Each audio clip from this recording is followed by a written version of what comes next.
गेल्या 3 वर्षापासून PDOना मी वारंवार ह्या रोडाच्या बाबतीत सांगत आलेला आहे. मासिक बैठकीत देखील हा विषय झालेला आहे. 3 वर्ष झाली या ठिकाणी प्राथमिक मराठी शाळा मुलांची आहे, कन्नड शाळा आहे, प्राथमिक आरोग्य केंद्र आहे. या ठिकाणी प्राथमिक आरोग्य केंद्राला देखील पेशंट ये जा करतात. अशा ठिकाणी PDOनी दुर्लक्ष केलेलं आहे. आम्ही वारंवार त्यांना सांगत आलो आहे की बाबा हा रोड तातडीनं व्हावा, परंतु 3 वर्ष झालं ह्या ठिकाणी कुठल्याही रोडाच्या बाबतीत त्यांनी हलगर्जीपणा केलेला आहे. आणि आज ह्या ठिकाणी विद्यार्थ्यांना ये जा करतेवेळी खूप त्रास व्हायला लागलेत. पेशंटांना देखील येणं जाणं कठीण होऊन गेलेलं आहे.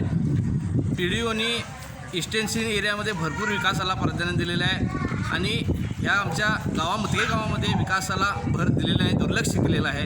तातडीनं PDOना मी तुमच्या माध्यमातून ह्या ठिकाणी ग्रामपंचायत सदस्यांना त्यांना सांगतो की तातडीनं हा रोड झाला पाहिजे, अन्यथा येणाऱ्या काळात काहीतरी बरं वाईट झालं तर PDOना त्याचे त्रास भोगावे लागतील असं मी तुमच्या माध्यमातून सांगतो.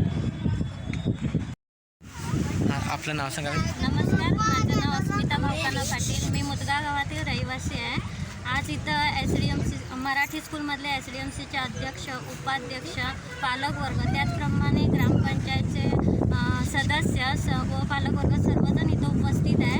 आज हे उपस्थित राहण्याचं कारण ह्या रस्ता मराठी स्कूल आणि कन्नड स्कूलमध्ये जातो आणि मुलांना जाताना इथं प्रॉब्लेम होत आहे. त्यामुळे ग्रामपंचायत अध्यक्ष, उपाध्यक्ष, PDO सर्व सदस्य यांनी नोंद घ्यावी की हा रस्ता लवकरात लवकर करून घ्यावा. कारण खूप वर्ष झाली आम्ही सांगायला लागलो आहे त्यांना का हा रस्ता करून घ्या, मुलांना शाळेत जाताना प्रॉब्लेम होतो, गाडीवरनं जाणाऱ्यांना पण प्रॉब्लेम होतो. त्यामुळे हा रस्ता तात्काळीने करून घ्यावा अशी नोंद